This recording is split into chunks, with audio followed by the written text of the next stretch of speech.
Hello champions, welcome to commerce with Nav. जहां हम class 11th and 12th की commerce की जर्नी को इजी और इंटरेस्टिंग बनाते हैं। तो अगर आप भी इस जर्नी को सिंपल बनाना चाहते हैं तो इस चैनल को सब्सक्राइब जरूर करना, सो दैट आप अपने सारे टॉपिक्स बहुत अच्छे से डिटेल में और इंटरेस्टिंग तरीके के साथ कवर कर पाओ। तो आज हम क्लास 12th की बिजनेस स्टडीज का एक बहुत ही important chapter principles of management cover करने वाले हैं। सो नोटबुक लेकर बैठ जाओ और एकदम ध्यान से सुनो, ताकि आपको प्रिंसिपल्स ऑफ मैनेजमेंट की अच्छे तरीके से क्लैरिटी हो जाए और आप एग्जाम्स के लिए सुपर रेडी हो जाओ। तो चलिए बिना किसी देरी के शुरू करते हैं। पहले हम देखेंगे कि आखिरकार ये प्रिंसिपल्स ऑफ मैनेजमेंट होता क्या है। क्या मतलब है प्रिंसिपल्स ऑफ मैनेजमेंट का? तो प्रिंसिपल्स ऑफ मैनेजमेंट, जिसे हम मैनेजरियल प्रिंसिपल भी कहते हैं, ये एक ब्रॉड एंड जर्नल गाइडलाइन है for decision making and behaviour. मतलब कि ये गाइडलाइंस होती हैं जो मैनेजर्स को हेल्प करती हैं ताकि वो एक ऑर्गेनाइजेशन में डिसीजन मेकिंग कर पाए। जैसे कि हम एग्जांपल से देखते हैं, while deciding about promotion of an employee, one manager may consider seniority, whereas the other may follow the principle of merit। जैसे मान लो कि एक ऑर्गेनाइजेशन में अब आपने एम्प्लॉयज की प्रमोशन करनी है। तो मान लो दो ऑर्गेनाइजेशन है, एक ऑर्गेनाइजेशन का मैनेजर जो है वो सोचता है कि जब हमने प्रमोशन करनी है तो हम सीनियरिटी के बेसिस पे करेंगे, मतलब कि जो जितना पुराना, जिसको जितना ज्यादा एक्सपीरियंस, उसको उतनी बेटर वे से प्रमोशन मिलेगी। लेकिन दूसरी ऑर्गेनाइजेशन का मैनेजर कहता है कि हम मेरिट के बेसिस पे करेंगे। मेरिट होता है स्किल्स के बेसिस पे, नॉलेज के बेसिस पे। वो कहता है कि हम ये नहीं देखेंगे कि कौन कितना पुराना है, कि किसको कितने सालों का एक्सपीरियंस है। वो ये कहता है कि हम देखेंगे कि किसके पास ज्यादा स्किल्स है, ज्यादा नॉलेज है। जिसके पास ज्यादा स्किल्स होंगी, वो काम को करने की ज्यादा नॉलेज होगी, उसे हम उस लेवल पे प्रमोट कर देंगे। प्रिंसिपल्स ऑफ मैनेजमेंट ऐसे ही मैनेजर्स को हेल्प करते हैं ताकि वो एक प्रॉपर डिसीजन पे पहुंच जाए कि वो फर्दर कैसे प्रोसीड करेंगे एक ऑर्गेनाइजेशन में।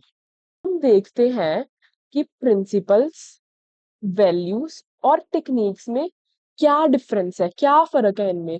यूजली ना इनको हम सेम ले लेते हैं कि प्रिंसिपल्स, वैल्यूज, टेक्निक्स, इनको इंटरचेंजेबली भी कई बार यूज कर लेते हैं कई लोग। बट नहीं, इनमें एक बहुत बड़ा डिफरेंस है, और वो क्या डिफरेंस है उसको हम अभी इनके मीनिंग से देखते हैं। पहले है प्रिंसिपल्स। तो अभी मैंने बताया कि प्रिंसिपल्स क्या होते हैं, ये एक गाइडलाइंस होती हैं, मतलब जर्नली ना कुछ गाइडलाइंस बना दी। जैसे अभी हमने डिस्कस किया, सीनियरिटी के बेसिस पे प्रमोट करना है या मेरिट के बेसिस पे करना है, जो मैनेजर को हेल्प करती है कि वो डिसीजन मेकिंग कर पाए एक ऑर्गेनाइजेशन में। तो वही वो डिसीजन ले पाए या एक्शंस डिसाइड कर पाए कि अब उन्होंने क्या करना है। और ये प्रिंसिपल्स कैसे बनाए जाते हैं? After research in work situations. ये नहीं कि आज मेरा मन किया तो मैंने ये प्रिंसिपल बना दिया कि हमेशा प्रमोशन करेंगे सीनियरिटी के बेसिस पे ही। नहीं, ये एक प्रॉपर वर्किंग एनवायरनमेंट में, जैसे कोई बड़ी ऑर्गेनाइजेशन है, कंपनीज है, तो वहां पे जाके रिसर्च की जाती है। मतलब कि उनको कोई सिचुएशन में डाला जाता है और फिर उनको ऑब्जर्व किया जाता है कि अगर ऐसी सिचुएशन हो तो वर्कर्स कैसे काम कर रहे हैं, अगर सिचुएशन बदली जाए तो वर्कर्स कैसे काम करेंगे, उस पे प्रॉपर रिसर्च की जाती है। उनके बाद ही एक डिसीजन लिया जाता है और प्रिंसिपल बनाया जाता है कि हाँ, काम इस वे से होगा। अब टेक्निक्स क्या होती हैं? टेक्निक्स हम कहते हैं, टेक्निक ये काम करने की ये टेक्निक है। टेक्निक होता है उस काम को करने का तरीका। क्या तरीका है, क्या प्रोसीजर है, क्या मेथड है, which involves a series of steps to be taken to accomplish desired goals. वही मैंने बताया कि इस काम को इस तरीके से करेंगे, जो वो हम कहते हैं ना तरीका, वही टेक्निक होती है। मान लो मैंने केक बनाना है और मैं आपको सिखा रही हूँ कि केक बनाने के लिए सबसे पहले हमको, कि केक बनाने के लिए सबसे पहले हमको मेल्टेड बटर चाहिए, मिल्क चाहिए, ये चाहिए, फिर हम इसमें ये मिक्स करेंगे, उसमें ये डालेंगे। और जब मैं आपको प्रॉपर स्टेप बाय स्टेप वो रेसिपी बताऊंगी ना, और आप उसी वे से उस चीज को करोगे, उसी वे से केक को बनाओगे, तो आपका केक एक बहुत परफेक्ट बनेगा। तो क्या बताया मैंने आपको? एक स्टेप्स बताए, सीरीज ऑफ स्टेप्स, कि हाँ पहले आप ये करोगे, फिर ये करोगे, फिर ये करोगे, फिर ओवन में लगाओगे, फिर इतने टाइम बाद चेक करोगे और आपका केक बन जाएगा। तो मैंने आपको स्टेप्स सिखाए उस चीज को, उस केक को बनाने के लिए। तो टेक्निक्स वही होती है, प्रोसीजर या मेथड। तो अब वैल्यूज क्या होती हैं? Values are something which are acceptable और डिजायरेबल। आपने बहुत बार देखा होगा, आप में से ही बहुत ज़्यादा बच्चे होंगे जो चीटिंग बिल्कुल भी नहीं करवाते होंगे, एग्ज़ाम्स में, ना ही टेस्ट में। क्यों? क्योंकि उनका मानना ये होगा कि चीटिंग करना बहुत गलत है और उनकी वैल्यू का पार्ट नहीं है, इसीलिए वो नहीं करवाएँगे। तो वैल्यूज़ यही होती हैं जो एक्सेप्टेबल होती है, जो सोसाइटी एक्सेप्ट करती है, हम नहीं एक्सेप्ट करते। कि चीटिंग करो एग्जाम्स में। अगर आपके टीचर भी आपको देख लेना तो वो आपका एग्जाम भी कैंसिल कर सकते हैं। मतलब कि ये जो चीटिंग करने वाली वैल्यू है ये एक्सेप्टेबल नहीं है, डिजायरेबल नहीं है, अच्छी नहीं है। तो वैल्यूज वो होती हैं जो सोसाइटी में एक्सेप्टेबल होती है। सोसाइटी उनको कहती है कि हाँ ये अच्छी है, ये होनी चाहिए। एंड जो एक्सेप्टेड नहीं है, जो सोसाइटी मंजूर नहीं करती, वो हमारी वैल्यूज का पार्ट नहीं हो सकती। वैल्यूज क्या होते हैं? ये जर्नल रूल्स होते हैं for behaviour of individuals in society, formed through common practice. यही मैंने बताया, जर्नल रूल हो गया। क्या रूल हो गया? कि हम एग्जाम्स में चीटिंग नहीं करेंगे। किसके लिए हुआ? ताकि हम इंडिविजुअल्स के बिहेवियर को, ताकि हम स्टूडेंट्स के बिहेवियर को फॉर्म कर पाए। और ये बनाता कौन है? Who make values? These are form through common practice. कि सोसाइटी में जो चल रहा है, कॉमन मिलके उन्होंने डिसाइड किया कि हाँ चीटिंग नहीं होनी चाहिए। This is form through common practice. जो मेन डिफरेंस होता है वो यही होता है, जो प्रिंसिपल्स होते हैं वो जर्नल गाइडलाइंस होती हैं, टेक्निक्स होते हैं हमारे मेथड्स या प्रोसीजर, किसी काम को करने का तरीका या कोई प्रोसीजर। और वैल्यूज क्या होती हैं? वैल्यूज भी होते हैं जर्नल रूल्स। और ये कौन बनाता है? Which are form through common practice. जो सारे मिलके सोसाइटी के मेंबर्स बनाते हैं, वो हमारी वैल्यूज होती हैं। सो यही एक फर्क है, बहुत सिंपल है ये। उसके बाद हम नेक्स्ट टॉपिक करेंगे, nature of principles of management.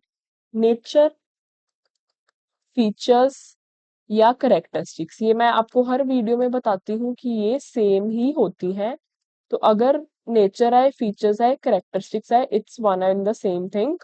तो अब क्या होते हैं? What is the nature of principles of management? सबसे पहले जो आता है वो है यूनिवर्सल एप्लीकेबिलिटी। मतलब कि ये अप्लाई होते हैं हर तरह की ऑर्गेनाइजेशन को, चाहे वो प्रॉफिट मेकिंग ऑर्गेनाइजेशन हो, चाहे वो नॉन प्रॉफिट ऑर्गेनाइजेशन जैसे कि स्कूल या कोई चैरिटेबल इंस्टीट्यूट वो हो, सबको ये प्रिंसिपल्स ऑफ मैनेजमेंट अप्लाई होते हैं।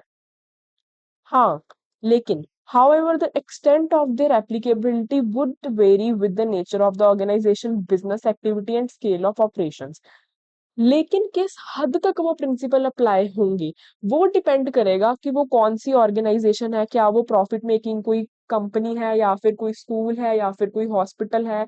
क्या उनका काम है, कितने स्केल पे काम है, क्या वो छोटा एरिया टारगेट कर रहे हैं, थोड़े लेवल पे काम कर रहे हैं, क्या वो ज्यादा बड़े लेवल पे काम कर रहे हैं? वो सब इन चीजों पे डिपेंड होगा, लेकिन अप्लाई वो हर किसी ऑर्गेनाइजेशन में होंगे। Next is journal guidelines. ये मैंने अभी आपको बताया कि प्रिंसिपल जो होते हैं गाइडलाइंस होती हैं, जिनकी हेल्प से हम डिसाइड कर पाते हैं कि हम क्या एक्शन परफॉर्म करेंगे अपने गोल्स को अचीव करने के लिए। तो मतलब ये है कि ये रेडीमेड सॉल्यूशन नहीं देते आपको। मतलब कि एक ऑर्गेनाइजेशन में कोई प्रॉब्लम आई तो ये नहीं कि प्रिंसिपल ऑफ मैनेजमेंट जाके देख लिया, आपके पास सॉल्यूशन आ गया कि अगर ये सिचुएशन आई तो इसमें हम यही करेंगे, अगर ये सिचुएशन आई तो इसमें हम यही करेंगे। रेडीमेड कोई सॉल्यूशन नहीं होता। लेकिन हाँ, ये बहुत इंपॉर्टेंट होते हैं। ये नहीं हम कह सकते कि अगर ये रेडीमेड सॉल्यूशन नहीं दे रहे तो ये इंपॉर्टेंट नहीं है। ये बहुत ज्यादा इंपॉर्टेंट है, बिकॉज एक छोटी सी गाइडलाइन भी आपको हेल्प कर सकती है एक प्रॉब्लम को सॉल्व करने के लिए। मान लो एक सिचुएशन आई, आपके पास रेडीमेड सॉल्यूशन तो नहीं है इस सिचुएशन में ये करना है, लेकिन अगर आप जाके प्रिंसिपल्स ऑफ मैनेजमेंट देखोगे, समझोगे, आपको पता होगा, तो एक आपको आइडिया लग जाएगा कि आप इस सिचुएशन के साथ कैसे डील कर पाओगे और आप एक अच्छे से डिसीजन पे पहुंच पाओगे।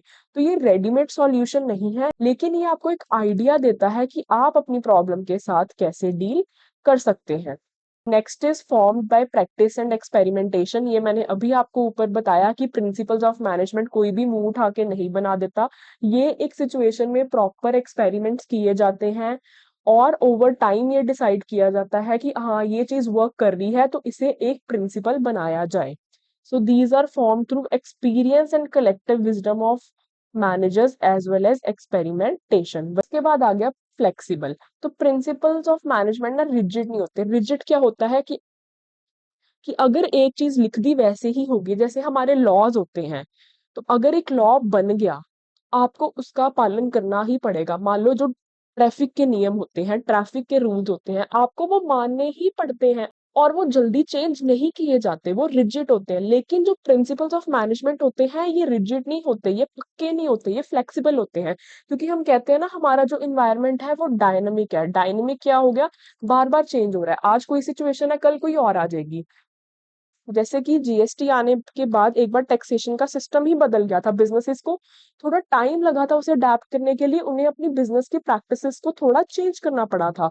तो प्रिंसिपल्स ऑफ मैनेजमेंट भी ऐसे फ्लेक्सिबल होते हैं, वो इन्वायरमेंट के साथ, नीड्स के साथ चेंज होते रहते हैं, मॉडिफाई होते रहते हैं। Mainly behavioural. तो प्रिंसिपल्स ऑफ मैनेजमेंट जो होते हैं वो ह्यूमन बीइंग्स के बिहेवियर को इन्फ्लुएंस करते हैं। तो ये बिहेवियरल होते हैं इन नेचर। मतलब कि प्रिंसिपल्स की हेल्प से हम ह्यूमन बीइंग्स के बिहेवियर को, कि वो ये एक्शन क्यों ले रहे हैं, कैसे ले रहे हैं, उसको इन्फ्लुएंस करते हैं। क्योंकि मैंने आपको कहा ना, अगर कोई सिचुएशन आई तो मैनेजर्स क्या करते हैं, जाके प्रिंसिपल्स को अच्छे से समझते हैं एंड फिर डिसीजन मेकिंग करते हैं कि कैसे रिसोर्सेज को यूज करना है। Cause and effect relationship. Cause and effect relationship का क्या मतलब होता है? अगर ये चीज हुई तो उसके साथ ये चीज होएगी ही होएगी। तो प्रिंसिपल्स ऑफ मैनेजमेंट भी हमें बताते हैं कि अगर ये सिचुएशन आई तो इसका क्या इम्पेक्ट होगा ही होगा।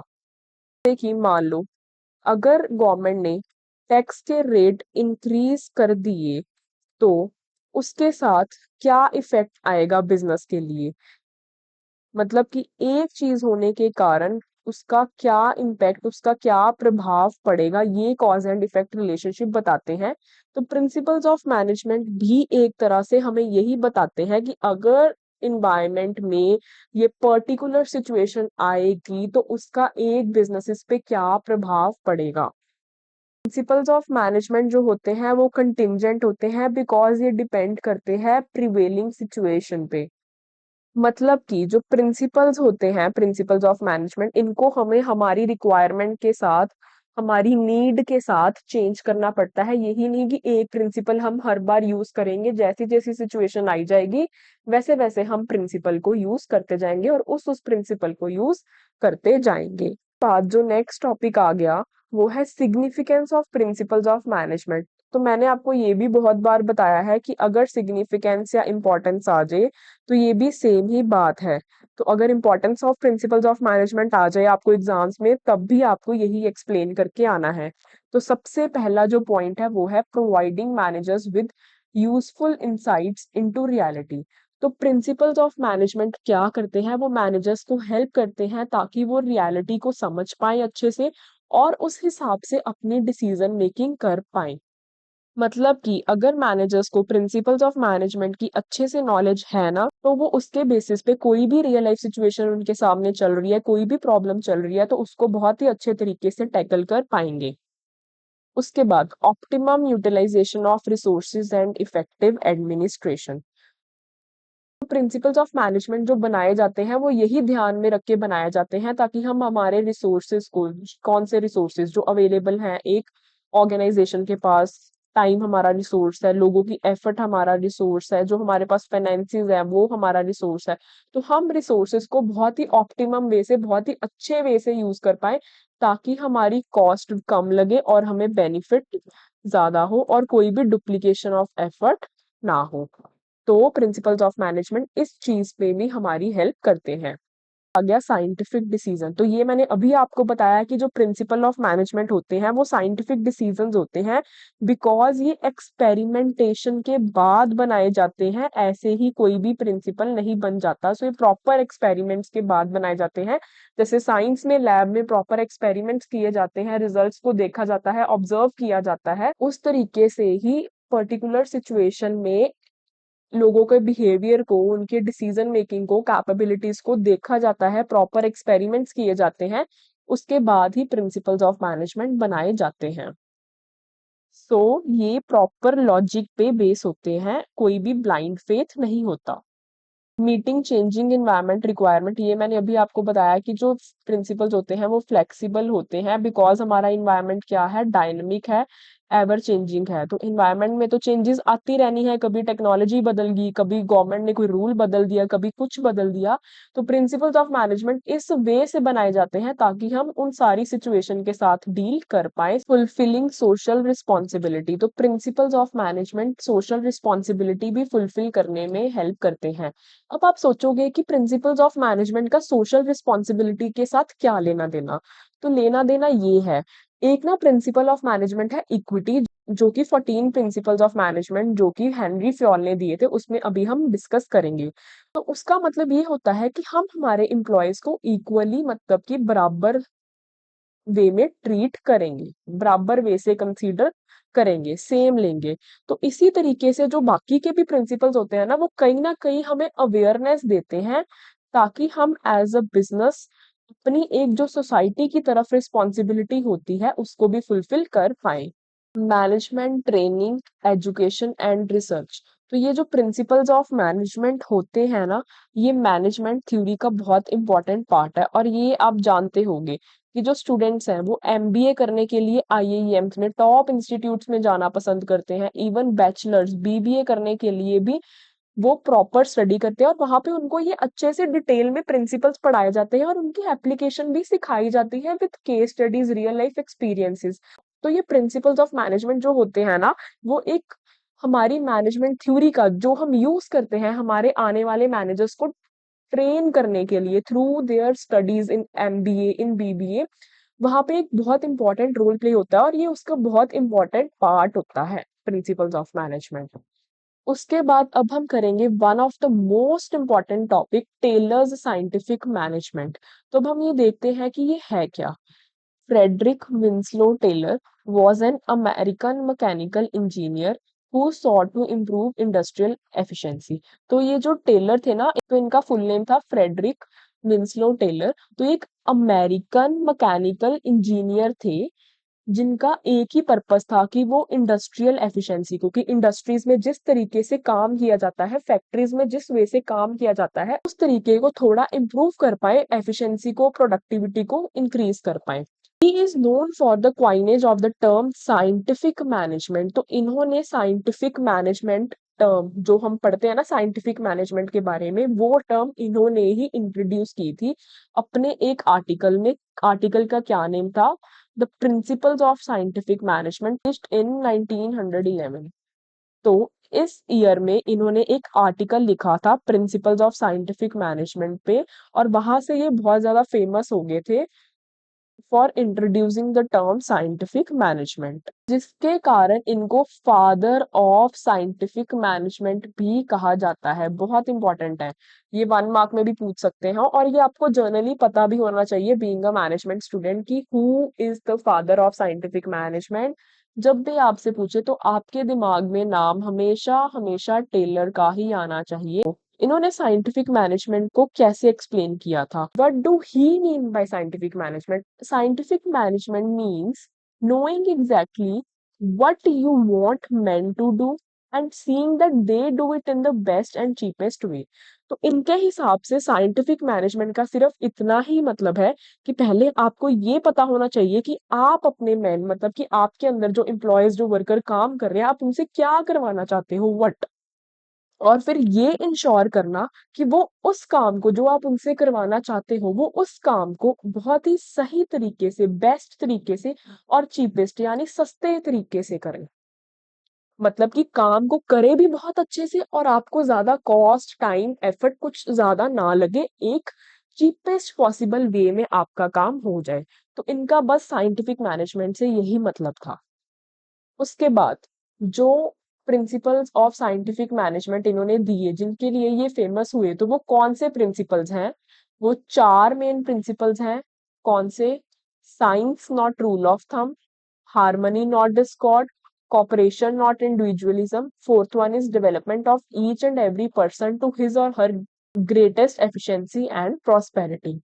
तो उन्होंने ये 4 प्रिंसिपल्स दिए थे साइंटिफिक मैनेजमेंट के जिनके लिए वो फेमस हुए। लेकिन ये चारों प्रिंसिपल्स की एक्सप्लेनेशन मैं आपको इस वीडियो में नहीं करवा रही, क्योंकि जो मैंने पिछली वीडियो डाली थी जिसमें हमने थोड़ा सा देखा था कि हम प्रिंसिपल्स ऑफ मैनेजमेंट में क्या पढ़ेंगे, उस वीडियो में मैंने आपको साइंटिफिक प्रिंसिपल्स बहुत ही ज्यादा डिटेल वे में एग्जांपल्स के साथ कवर करवाए थे। तो अगर आपको ये प्रिंसिपल्स डिटेल में समझने हैं तो जाके वो वीडियो देख लो, वो बहुत ही छोटी सी 10 मिनट की वीडियो है। इस वीडियो में मेनली हम टेक्निक्स देखेंगे साइंटिफिक मैनेजमेंट की, और मैंने आपको कहा था कि हेनरी फ्योल के 14 प्रिंसिपल्स बहुत ही डिटेल में करेंगे, साथ में एंड में केस स्टडीज को भी डिस्कस करेंगे। तो अच्छे से इस चैप्टर को कवर करने के लिए वीडियो को एंड तक जरूर देखना। सो ये टेक्निक्स हैं जो टेलर ने साइंटिफिक मैनेजमेंट के अंडर दिए थे। पहले तो उन्होंने प्रिंसिपल्स दिए कि कैसे काम होना चाहिए, गाइडलाइंस जो हम यूज करेंगे डिसीजन मेकिंग के लिए। उसके बाद उन्होंने कुछ टेक्निक्स मतलब कुछ तरीके भी बता दिए कि हम उस काम को कैसे करवाएंगे। तो ये टेक्निक्स है कुछ, तो हम डिस्कस करते हैं। सबसे पहले है फंक्शनल फॉर्मैनशिप, उसके बाद है standardisation and simplification of work, उसके बाद एक आ गया method study, motion study, time study और फटीग स्टडी। इन चारों को, मेथड, मोशन, टाइम और फटीग स्टडी को, इनको हम वर्क स्टडी का पार्ट भी काउंट करते हैं। तो अगर आपसे पूछा जाए ना वर्क स्टडी टेक्निक्स, तो उसके अंडर आप ये चारों टेक्निक्स ही समझाओगे। उसके बाद एक उन्होंने दिया था डिफरेंशियल पीस वेट सिस्टम। सबसे पहले आता है फंक्शनल फॉरमैनशिप। तो इसका क्या मतलब है? In a factory system, the foreman represents the managerial figure with whom the workers are in face-to-face contact on a daily basis. तो अब मैंने आपको जब चैप्टर 1 करवाया था वहां पे भी फोरमैन का मतलब बताया था। तो फोरमैन कौन होता है? फोरमैन वो पर्सन होता है जिसके साथ जो हमारे डेली वर्कर्स है ना, जो लोअर लेवल पे काम कर रहे हैं वर्कर्स, उस वो फेस टू फेस कांटेक्ट होते हैं। मतलब कि जो फॉरमैन होता है वो एक तरह से मैनेजरियल मैनेजर का ही काम करता है, लेकिन वो कोई बड़े लेवल पे नहीं होता, वो बहुत छोटे लेवल पे, लोअर लेवल पे होता है, और वो डायरेक्टली वर्कर्स के साथ काम करता है, उनकी रोज की नीड्स को समझता है, और फिर वो उसे मिडिल मैनेजमेंट और टॉप मैनेजमेंट तक पहुंचाता है, सो दैट कि एक अच्छे तरीके से काम हो सके ऑर्गेनाइजेशन में। तो उसके इर्द गिर्द ही सारी प्रोडक्शन प्लान तो उसके इर्द गिर्द ही सारी production planning, implementation and control होती है। क्योंकि काम कर कौन रहा है? प्रोडक्शन कोई सीईओ आके तो कंपनी का कर नहीं रहा, उसने तो बेसिकली डिसीजन बनाना है कि हाँ इतने यूनिट्स बन जाने चाहिए और इतने यूनिट्स बिक जाने चाहिए। लेकिन काम कौन करवा रहा है उन वर्कर्स से? जो लेबरर्स काम कर रहे हैं हमारी फैक्ट्री में, कौन करवा रहा है? फॉरमैन करवा रहा है। तो फॉरमैन पे ही डिपेंड करेगा कि कैसे प्रोडक्शन प्लान होगी, कैसे जो सेल्स टारगेट हमें ऊपर से दिया गया है उस हिसाब से कैसे सामान बनवाया जाएगा, और कैसे हमारे वर्कर्स को अच्छे तरीके से कंट्रोल किया जाएगा ताकि वो ज्यादा से ज्यादा काम करें और बेटर वे में काम करें। तो उसके इर्द गिर्द ही सारा कुछ घूमता है। सो टेलर ने कहा कि अगर फॉरमैन का इतना इंपॉर्टेंट रोल है, चाहे वो लोअर लेवल पे है, लेकिन फिर भी अगर उसका इतना इंपॉर्टेंट रोल है प्रोडक्शन में, तो इतना इंपॉर्टेंट रोल होने के बावजूद हम उसकी परफॉर्मेंस को कैसे इम्प्रूव करेंगे? उसने कुछ क्वालिटीज आइडेंटिफाई की, एक लिस्ट बनाई सारी क्वालिटीज की जो एक अच्छे फॉरमैन में, जो एक गुड फॉरमैन में होनी ही चाहिए किसी भी कीमत पे। और फिर उसने कहा कि एक सिंगल पर्सन में, एक इंसान में तो अब वो सारी की सारी क्वालिटीज हो नहीं ना सकती। मान लो अगर मैं एक अच्छा फॉरमैन बनना चाहती हूँ, उसके लिए उसने कुछ क्वालिटीज लिख ली, जरूरी तो नहीं कि वो सारी की सारी क्वालिटीज मेरे में हो। तो उसने कहा कि सारी क्वालिटीज तो एक बंदे में हो नहीं सकती। तो उसने उन क्वालिटीज को 8 पर्सन्स में आगे फर्दर कैटेगराइज कर दिया। उसने कहा कि जो ये 8 पर्सन्स है, हर एक पर्सन में एक वो क्वालिटी अच्छे से होगी जो एक फॉरमैन में होनी चाहिए। उसने जो वो क्वालिटीज देखी, वो 8 फंक्शंस को 8 पर्सन्स में डिवाइड कर दिया, और हर एक पर्सन में वो एक पर्टिकुलर क्वालिटी होनी चाहिए जिसके लिए उसे अपॉइंट किया गया है। इससे हुआ क्या? तो इससे उसने फंक्शनल फॉरमैनशिप के कंसेप्ट को इंट्रोड्यूस किया। मतलब कि एक पर्टिकुलर पर्सन जिसे उस चीज के लिए अपॉइंट किया गया है, उसमें वो पर्टिकुलर क्वालिटी होनी ही चाहिए। क्योंकि अगर एक बंदा एक ही तरीके का काम करेगा, उससे क्या होगा? वो स्पेशलाइजेशन आ जाएगी उसमें, मतलब कि वो उस काम में माहिर हो जाएगा। मान लो अगर मैं रोज केक बनाती जाऊं तो एक ना एक दिन जाके, चाहे मैं आज जितना मर्जी खराब केक बना रही हूँ, लेकिन अगर मैं रोज बनाती जाऊं, रोज एक एक तरीका चेंज करती जाऊं, तो एक दिन जाके तो परफेक्ट बना ही दूंगी, क्योंकि मैं काम करते करते उसमें स्पेशलाइज हो जाऊंगी। तो उसने कहा कि जो हमने 8% रखे हैं उनमें एक एक क्वालिटी होनी ही चाहिए जिसके लिए उन्हें अपॉइंट किया गया है। तो सबसे ऊपर होता है फैक्ट्री इंचार्ज, फिर उसके अंदर आते हैं एक प्लानिंग इंचार्ज, और सेकंड जो उसके अंदर आता है एक प्रोडक्शन इंचार्ज। मतलब कि प्लानिंग वाला बंदा प्लानिंग इंश्योर करेगा और प्रोडक्शन वाला जो फॉरमैन होगा वो प्रोडक्शन का काम करवाएगा। इसके अंडर भी उसने फर्दर कैटेगरीज बना दी, जैसे कि प्लानिंग वाले के अंदर कौन आएगा, एक इंस्ट्रक्शन कार्ड क्लर्क होगा, एक रूट क्लर्क होगा, एक टाइम एंड कॉस्ट क्लर्क होगा, और एक डिसिप्लिनेरियन होगा। ठीक है।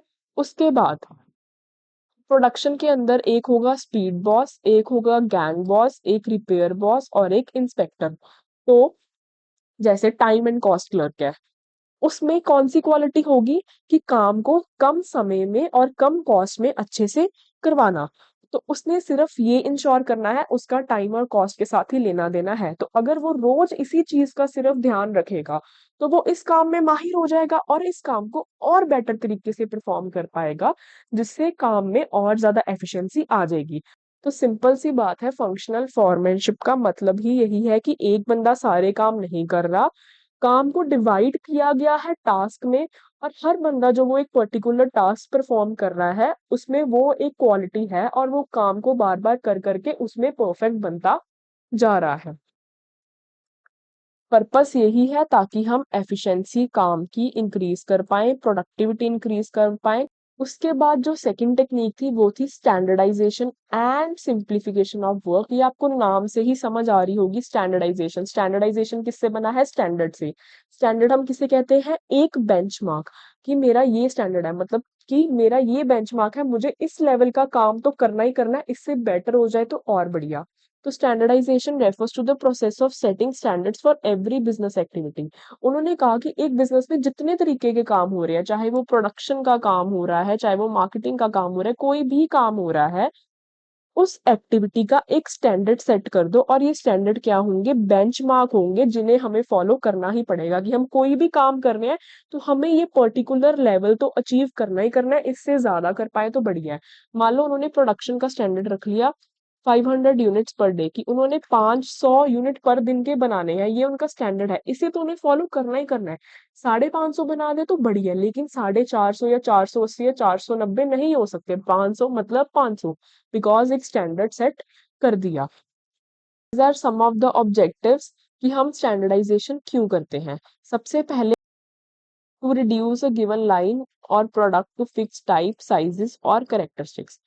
मतलब कि मान लो हम एक तरीके का प्रोडक्ट बनाते हैं तो हमने फिक्स कर दिया कि किस तरीके का होगा, क्या साइज होगा, क्या क्या फीचर्स उसके होंगे। मान लो हम आईफोन बना रहे हैं, तो आईफोन जो आते हैं ये तो नहीं आईफोन 17 एक में और क्वालिटीज है, दूसरे बंदे ने भी आईफोन 17 लिया उसमें कोई और क्वालिटीज है, तीसरे ने भी लिया उसमें कोई और करेक्टरिस्टिक्स है। नहीं, क्या होता है, पर्टिकुलर रेंज ऑफ कलर बना दिए जाते हैं, एक साइज फिक्स किया जाता है, कैमरा वगैरह बाकी सारी क्वालिटी फिक्स कर दी जाती है। कोई भी पर्सन वो आईफोन 17 लेगा तो उसको एक सेम तरीके का ही मिलेगा। तो ये होता कैसे है? ये स्टैंडर्डाइजेशन से ही होता है। वो जो एप्पल की कंपनी है वो स्टैंडर्डाइजेशन ही इसने फॉलो कर दी है, ताकि हर पर्सन को, अगर कोई भी पर्सन आईफोन 17 खरीद रहा है तो उसको वो सेम मैनर में ही, सेम करेक्टरिस्टिक्स के साथ, सेम साइज के साथ ही मिले। To establish interchangeability of manufactured parts and product. मतलब कि अगर कोई मैन्युफैक्चरिंग पार्ट में कोई प्रॉब्लम आ जाए प्रोडक्ट की, तो हम उसे इंटरचेंज कर पाए। अगर हर आईफोन ही अलग होगा तो इतने लोग हैं, हर आईफोन कोई कुछ कुछ क्वालिटी का बन रहा है, किसमें कोई फीचर है, कोई कुछ है, मतलब कोई स्टैंडर्डाइजेशन नहीं है। तो आप अगर किसी पार्ट में डिफॉल्ट आ गया तो आपको कैसे पता लगेगा? How will you able to interchange them? To establish standards of excellence and quality in material. Standard इसीलिए भी सेट किया जाता है ताकि हम एक्सीलेंस में काम करें। आईफोन क्यों फेमस है? क्योंकि वो बहुत बढ़िया, बहुत ही बेहतर प्रोडक्ट हमें देते हैं। द क्वालिटी दे प्रोवाइड, जो वो मटेरियल जो यूज करते हैं उसे बनाने के लिए, वो हमें पता है अच्छी क्वालिटी का है, इसीलिए तो हम पे करते हैं उसके लिए इतना ज्यादा।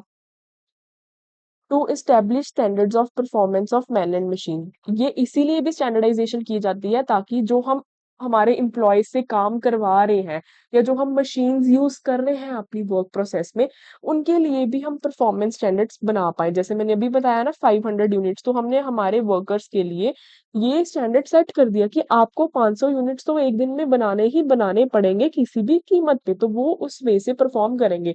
अगर हम ये स्टैंडर्ड ना सेट करें तो वो अपनी मर्जी से कुछ भी करेंगे, कोई 300 बना रहा होगा, कोई 150 ही बना रहा होगा, कोई 650 बना रहा होगा। Next is simplification. तो सिंप्लीफिकेशन क्या होता है? सिंप्लीफिकेशन होता है काम को सिंपल कर देना। कैसे सिंपल करोगे?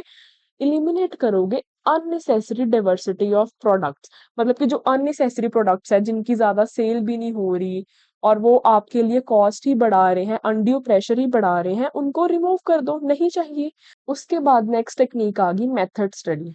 मेथड स्टडी क्या होता है कि हमने ये देखना कि अगर हम एक जॉब परफॉर्म कर रहे हैं तो कौन सा एक तरीका है जिस तरीके से अगर हम उस काम को करेंगे तो वो हमारा काम बहुत ही बढ़िया होगा। ऐसा होता है ना, हर एक काम को करने का एक बहुत ही बढ़िया तरीका होता है। तो मेथड स्टडी में हम यही जानने की कोशिश करते हैं, यही फाइंड आउट करने की कोशिश करते हैं कि कौन सा एक वो तरीका है जो बहुत ही बढ़िया है इस काम को करने के लिए। और मेथड स्टडी का एक ही मेन ऑब्जेक्टिव है कि हमारी कॉस्ट कम हो, क्वालिटी बढ़े और हमारा कस्टमर जो है वो ज़्यादा सैटिस्फाई हो। क्योंकि अगर हम कम दाम में अच्छी क्वालिटी का प्रोडक्ट कस्टमर्स को दे रहे हैं तो वो ज़रूर हमारे से सैटिस्फाइड होंगे ही होंगे। तो मेथड स्टडी करने के लिए प्रोसेस चार्ट या फिर ऑपरेशन रिसर्च को यूज़ किया जाता है। These are some of the techniques. इनके डिटेल में मैं नहीं जाऊंगी क्योंकि ये आपके further graduation and post graduation का पार्ट है। ये पर्टिकुलरली आपके एक सब्जेक्ट ही होते हैं। ऑपरेशन रिसर्च आप एक फुल फ्लेज सब्जेक्ट पढ़ते हो अपनी ग्रेजुएशन में जाके, तो ये मैं डिटेलिंग में नहीं जा रही। हाँ, ये आपको पता होना चाहिए कि कौन सी टेक्निक्स वो यूज करते हैं मेथड स्टडी के लिए, वो है प्रोसेस चार्ट और operations research. Next is motion study. अब मोशन स्टडी क्या होता है? मोशन से आप समझ के होगे मोशन क्या होता है? मूवमेंट, किसी चीज में मूवमेंट आना। मैं चल रही हूँ, ये मोशन है। मैं रनिंग कर रही हूँ, मोशन है। मैं डांस कर रही हूँ, मोशन है। ठीक है, मोशन हो गया ये। तो मोशन स्टडी क्या होता है? हम जब उन मूवमेंट्स को पढ़ते हैं, refers to the study of movements, जब हम वो मूवमेंट्स को पढ़ते हैं, जैसे लिफ्टिंग, लिफ्ट करना, कुछ उठा रही हूँ, पुटिंग ऑब्जेक्ट्स, कुछ रख रही हूँ, बैठी हूँ या अपनी पोजीशन चेंज कर रही हूँ, इधर से उठ के दूसरी जगह जाके बैठ रही हूँ, वहां से उठ के तीसरी जगह जाके बैठ रही हूँ। ऐसे जो छोटे छोटे मोशंस या छोटी छोटी मूवमेंट्स हम करते हैं उनको अच्छे से स्टडी करना। तो कहता, तो टेलर ने कहा कि एक वर्कर जो ये छोटे छोटे मूवमेंट्स करता है ना, उन्हें अच्छे से देखो और फिर वो मूवमेंट्स देखो कि कौन सी मूवमेंट्स अननेसेसरी है, मतलब बेफालतू की है, जिसकी जरूरत भी नहीं है उसको। सो टेलर ने stop watch, various symbols and colours use किए ताकि वो डिफरेंट तरीके के मोशंस को ऑब्जर्व कर पाए और फिर उस हिसाब से डिसीजन मेकिंग कर पाए। उसके बाद आ गया टाइम स्टडी। तो ये आप नेम से ही समझ के होगे, टाइम स्टडी किसके साथ रिलेटेड है? टाइम के साथ, कि कितना टाइम लग रहा है हमें कोई पर्टिकुलर काम करने में, उसे प्रॉपरली स्टडी करना। So it determines the standard time taken to perform a well defined job. तो हमें एक काम को अच्छे तरीके से करने के लिए कितना स्टैंडर्ड टाइम लगता ही लगता है। मान लो आपको अपने 12th में एक बिजनेस स्टडीज का एग्जाम अटेम्प्ट करने के लिए 3 आवर्स दिए जाते हैं। तो मतलब कि स्टैंडर्ड टाइम उन्होंने सेट किया हुआ है कि इस पेपर को कंप्लीट करने के लिए 3 घंटे ही चाहिए, ना उससे 10 मिनट कम, ना उससे 10 मिनट ज्यादा। तो हर एक बंदा ऑन एन एवरेज 3 घंटे में उस पेपर को अच्छे से अटेम्प्ट कर सकता है। ठीक है, उसके बाद इसका क्या ऑब्जेक्टिव है? हम क्यों जानना चाहते हैं कि कितना टाइम लगेगा एक काम को करने के लिए? इसके पीछे पर्पस यही है ताकि हम देख पाए कि हमें कितने लोगों की जरूरत पड़ेगी, उन उसके हिसाब से हम इंसेंटिव स्कीम्स, जो हमने उन्हें इंसेंटिव्स देने हैं, वो डिसाइड कर पाए और कॉस्ट डिटरमाइन कर पाए।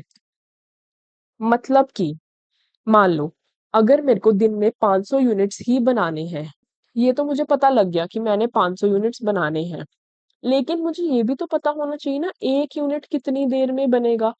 क्योंकि दिन में काम करवाने के लिए मान लो 8 आवर्स ही हैं हमारे पास, 8 घंटे ही होते हैं।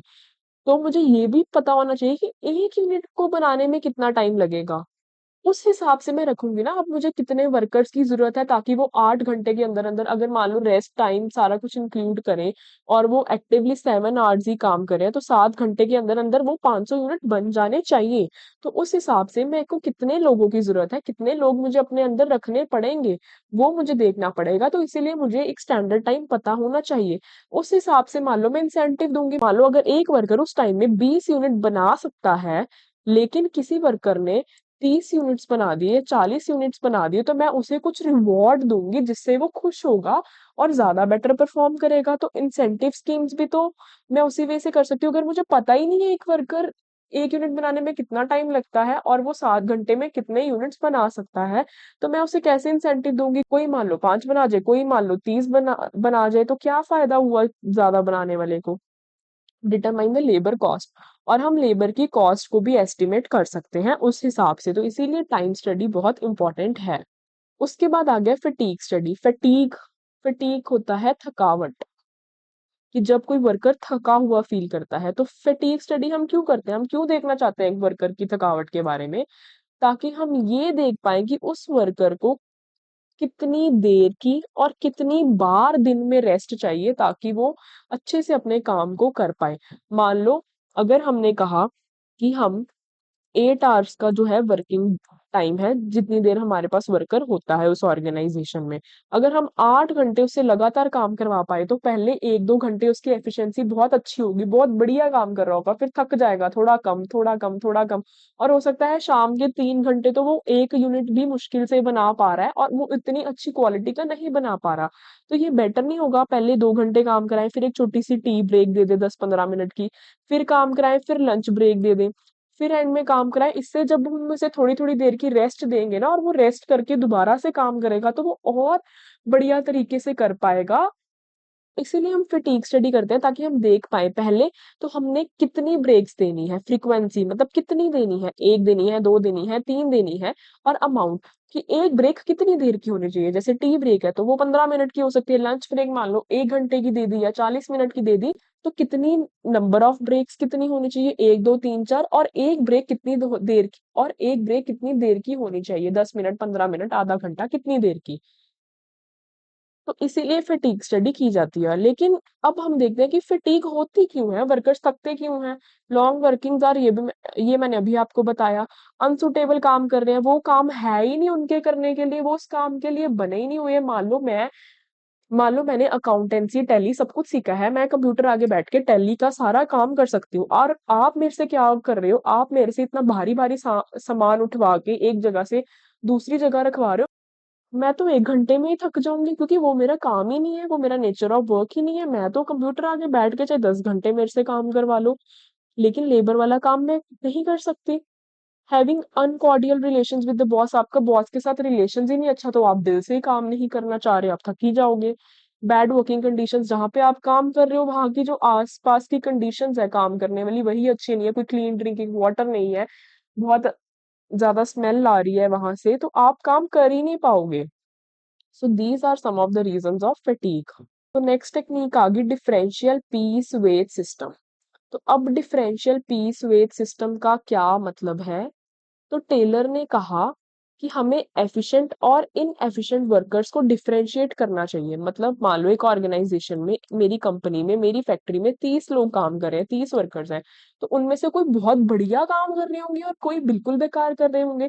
तो उन्होंने कहा उन दोनों में एक लाइन खींचो, जो एफिशिएंट है उन्हें एक तरफ रखो और जो इनएफिशिएंट है उन्हें दूसरी तरफ रखो। मतलब कि जो बढ़िया काम कर रहे हैं उन्हें रिवॉर्ड दिया जाए, और जो बढ़िया काम नहीं कर रहे, इनएफिशिएंट है, उन्हें पनिशमेंट दी जाए, जिसके कारण जो बढ़िया कर रहे हैं अगर उन्हें रिवॉर्ड दिया जाएगा, कुछ फायदा दिया जाएगा, तो वो और बढ़िया करेंगे, और जो इनएफिशिएंट थे, बिल्कुल बढ़िया नहीं कर रहे थे, उन्हें पनिशमेंट दी जाएगी ना, तो वो भी और बढ़िया काम करेंगे, जिससे एट द एंड फायदा किसे होगा? हमारी ऑर्गेनाइजेशन को ही होगा। तो कैसे अब उसने रिवॉर्ड देना है या पनिशमेंट करनी है? उसने कहा कि हम डिफरेंट रेट ऑफ वेज लेके आते हैं। मैंने आपको कहा ना डिफरेंशियल पीस वेज सिस्टम, मतलब जो हम उन्हें पे करते हैं, वेजेस जो हम उसे देते हैं, उनके जो रेट्स हैं वो डिफरेंट डिसाइड कर दो। एफिशिएंट वर्कर के लिए अलग, इनएफिशिएंट वर्कर के लिए अलग। क्योंकि उनको तो हम पैसे से भी मोटिवेट कर सकते हैं। तो जो एक मान लो उनका एक स्टैंडर्ड फिक्स कर दिया, जो उस स्टैंडर्ड से ऊपर परफॉर्म करेगा, ज्यादा परफॉर्म करेगा, उसको ज्यादा पे करेंगे, और जो उससे कम करेगा तो उसे स्टैंडर्ड से भी कम पे करेंगे। इसे मैं आपको एक एग्जांपल से बताती हूँ। मान लो हमने एक स्टैंडर्ड फिक्स कर दिया कि 50 यूनिट्स दिन के बनाने हैं। ठीक है, जो 50 बनाएगा उसको 10 रुपीज पर यूनिट दिया जाएगा। जो 50 से ज्यादा बनाएगा उसे हम 11 रुपए हर यूनिट पे देंगे, और जो 50 से कम बनाएगा उसे 8 रुपीज पर यूनिट दिया जाएगा। मान लो एक ने 50 बनाए यूनिट्स, ठीक है, एक ने 50 बनाए, उसको 10 रुपए के हिसाब से हमने दिए 500। ठीक है, एक ने 60 यूनिट्स बनाए, उसे 11 रुपए के हिसाब से 60 × 11 हर यूनिट का फिर 11 रुपए दिया जाएगा, 660 दे दिए। और एक ने 40 ही बनाए तो उसे 8 रुपए के हिसाब से 40 × 8 करके 320 ही मिले। तो ये 660 और 320 में बहुत फर्क है उनके लिए। तो ऐसे हमने डिफरेंट एक स्टैंडर्ड सेट किया और ऐसे रेट सेट कर देने हैं। जो ज्यादा परफॉर्म कर रहा है उसको ज्यादा पे करो, जो कम कर रहा है उसको कम करो, और फायदा एट द एंड हमारी ऑर्गेनाइजेशन को ही हो रहा है। तो अगर आपको ये डिफरेंशियल पीस वेट सिस्टम आए आता है एग्जाम्स में, जो कि बहुत बार आता है, ये one of the most important technique है, तो आपको ये विद एग्जांपल समझा के आना है। इसके बाद आ गया मेंटल रेवोल्यूशन। अब मेंटल रेवोल्यूशन क्या होता है? It involves change in the attitude of workers and management towards one another from competition to cooperation. उन्होंने कहा कि जो मैनेजमेंट है और जो वर्कर्स है, लेबरर्स काम कर रहे हैं, उनके जो एटीट्यूड है ना एक दूसरे की तरफ, वो चेंज होना चाहिए। क्योंकि मैनेजमेंट हमेशा क्या करती है? अपना फायदा सोचती है। वर्कर्स क्या करते हैं? अपना फायदा सोचते हैं, जिनके कारण उनमें हमेशा लड़ाई झगड़ा चलता रहता है। तो उन्होंने कहा कि उनकी मेंटल रेवोल्यूशन करो, मतलब दिमागी सोच, एक दूसरे की तरफ एटीट्यूड चेंज कर दो। वो कंपटीशन ना देखें एक दूसरे को, वो कॉपरेशन में मिलजुल के एक दूसरे का हाथ पकड़ के चले। क्योंकि अगर वो हाथ पकड़ के चलेंगे तो दोनों का फायदा होगा, लेकिन वो आपस में अगर सिर्फ अपना अपना ही फायदा देखेंगे तो हमेशा लड़ाई होगी, उनका भी नुकसान होगा और ऑर्गेनाइजेशन का भी नुकसान होगा। तो टेलर ने कहा कि उनके एटीट्यूड में चेंज लाई जाए।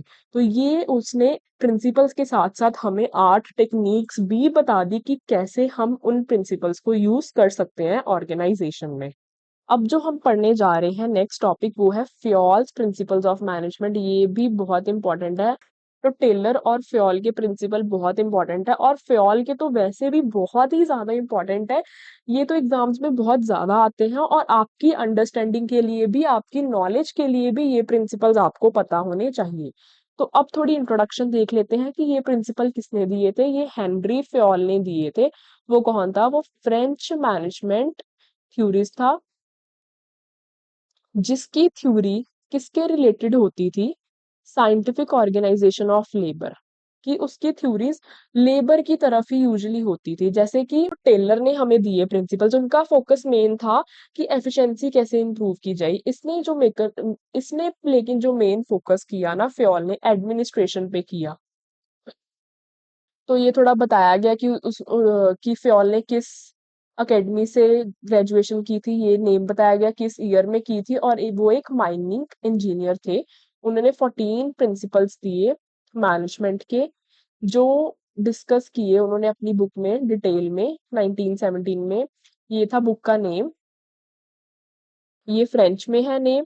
उसके बाद ये बुक 1949 में इंग्लिश में भी पब्लिश की गई, जिसका नेम था जनरल एंड इंडस्ट्रियल मैनेजमेंट। तो ये थोड़े से बेसिक्स थे जो फ्योल के बारे में है, कि वो एक फ्रेंच मैनेजमेंट थ्योरिस्ट थे। 14 प्रिंसिपल्स दिए 1917 में अपनी बुक में। उसके बाद उसको इंग्लिश में भी पब्लिश किया गया 1949 में, जिसका नेम था जर्नल एंड इंडस्ट्रियल मैनेजमेंट। और फ्योल को, हेनरी फ्योल को अपनी कंट्रीब्यूशन के कारण, जो उन्होंने 14 प्रिंसिपल्स दिए, एक बहुत बड़ी कंट्रीब्यूशन उनकी मानी जाती है मैनेजमेंट के लिए, उन्हें फादर ऑफ जर्नल मैनेजमेंट भी कहा जाता है। तो टेलर को फादर ऑफ साइंटिफिक मैनेजमेंट कहा जाता है, और फ्योल को फादर ऑफ जर्नल मैनेजमेंट कहा जाता है। तो अब कौन से 14 प्रिंसिपल्स उन्होंने दिए? ये प्रिंसिपल्स आपको ना as it is in sequence ही लर्न होने चाहिए। तो सबसे पहले जो है, division of work. Division of work मतलब से समझ के हो गए कि काम को डिवाइड करना। तो फ़ियोल ने कहा कि हम काम को स्मॉल टास्क में मतलब छोटे-छोटे टास्क में डिवाइड कर देंगे और हर पर्सन को उसका एक पार्ट दिया जाएगा उसकी स्किल्स के अकॉर्डिंग। मतलब कि मान लो अगर हमने प्रोडक्शन करनी है किसी प्रोडक्ट की, तो उस प्रोडक्शन को मान लो वो प्रोडक्ट जो है 5 मशीन से 5 स्टेप से होके निकल रहा है, तो उसने कहा कि उस प्रोडक्शन को एक पर्सन को ना देते हुए या वो एक प्रोडक्ट की प्रोडक्शन को एक काम कंसीडर ना करके हम उसे 5 टास्क में डिवाइड कर देंगे कि हाँ, हम ये नहीं कहेंगे कि हमने ये प्रोडक्ट बनाना है, हम ये कहेंगे कि हमने ये प्रोडक्ट बनाने के लिए ये 5 काम करने हैं और एक हर एक काम को आगे एक-एक पर्सन में डिवाइड कर दो, तो वो प्रोडक्ट 1 या 2 जने नहीं बना रहे। वो जो 5 स्टेप्स हैं, वो हर स्टेप एक-एक पर्सन कर रहा है, वो एक-एक पर्सन आगे एक-एक काम कर रहा है, अपनी स्किल्स के हिसाब से। जिसमें जो स्किल्स हैं, जो नॉलेज है, उसके हिसाब से उसे वो काम दिया जाएगा। इससे होगा क्या? इससे स्पेशलाइज़ेशन आ जाएगी, क्योंकि अगर रोज़ एक पर्सन एक-एक काम करेगा, मान लो टी-शर्ट बना रहे हैं, उसमें हमने 5 पार्ट्स में उसे डिवाइड कर दिया फ्रॉम कॉटन से लेके एंड में टी-शर्ट को एक बॉक्स में पैक करने तक मैंने मान लो 5 टास्क में डिवाइड कर दिया। तो अगर एक बंदा रोज़ सिर्फ़ उस टी-शर्ट को अच्छे से फ़ोल्ड करके एक बॉक्स में सिर्फ़ पैक कर रहा है, अगर वो रोज़ उसको पैक फ़ोल्ड करके पैक करी जाएगा, करी जाएगा, करी जाएगा, तो एक दिन वो उस काम में बहुत एफ़िशिएंट हो जाएगा, बहुत जल्दी और बहुत अच्छे तरीके से उस काम को करने लग जाएगा, एफ़िशिएंसी आ जाएगी, स्पीड बढ़ जाएगी, एक्यूरेसी प्रोडक्टिविटी बढ़ जाएगी क्योंकि रोज-रोज अगर मैं एक काम करती जाऊँगी तो मैं उसमें बेटर बन जाऊँगी, उस काम को जल्दी से जल्दी कर पाऊँगी, स्पीड के साथ कर पाऊँगी और बहुत ही बढ़िया तरीके से कर पाऊँगी। तो डिवीज़न ऑफ वर्क का मतलब यही है कि एक काम को एक काम ना देखते हुए उसे छोटे-छोटे हिस्सों में बा डिवाइड कर देना और आगे उसे वर्कर्स में बाँट देना। जिस वर्कर में जो स्किल है उसको वो टास्क दे दिया उस काम का। इसके कारण उसमें आएगी specialisation which is the very important thing here. Specialisation आने के बाद वो उस काम को बढ़िया तरीके से जल्दी-जल्दी स्पीडीली कर पाएगा, जिससे हमारी ऑर्गेनाइज़ेशन की प्रोडक्टिविटी भी इंक्रीज़ हो जाएगी। Next is authority and responsibility. अब अथॉरिटी क्या होता है? अथॉरिटी होता है ऑर्डर देना। It is the right to give order, authority. अगर मैं आपकी टीचर हूँ, तो मैं आपको ऑर्डर दे सकती हूँ कि मुझे आज 10 क्वेश्चन्स चाहिए ही चाहिए। आप 10 question as a homework solve करके लाओगे। Authority is the right to give order, order देना। और रिस्पॉन्सिबिलिटी क्या होता है और आपकी बीइंग अ स्टूडेंट रिस्पॉन्सिबिलिटी है कि आप मेरे ऑर्डर को मानोगे। अगर मैंने 10 क्वेश्चन करने को कहे हैं, तो वो आप 10 करोगे ही करोगे। Authority and responsibility must go hand in hand. मतलब कि अथॉरिटी एंड रिस्पॉन्सिबिलिटी इकट्ठे ही चलती हैं। मतलब क्या मतलब हो गया? मतलब ये है कि अगर अथॉरिटी ज़्यादा है, रिस्पॉन्सिबिलिटी कम है, तो मिसयूज़ होगा। अगर मेरे पास बहुत ज़्यादा अथॉरिटी आपने मुझे दे दी है, तो मैं मिसयूज़ करूँगी, मैं फ़ायदा उठाऊँगी क्योंकि मैं कुछ भी करवा सकती हूँ आपसे। लेकिन अगर अथॉरिटी कम है, रिस्पॉन्सिबिलिटी ज़्यादा है, मतलब कि ऑर्डर नहीं ज़्यादा दे सकती, लेकिन रिस्पॉन्सिबिलिटी मेरे पे काम करने की ज़िम्मेवारी ज़्यादा दे दी है, तो मैं काम करवा ही नहीं पाऊँगी। तो इसीलिए दोनों बराबर इन बैलेंस होने चाहिए, ठीक है? उसके बाद आ गया डिसिप्लिन। ये तो आपको पता ही होगा। डिसिप्लिन का मतलब क्या होता है? आप आपके टीचर्स भी आपको कहते होंगे बी डिसिप्लिन्ड, तो क्या मतलब होता है?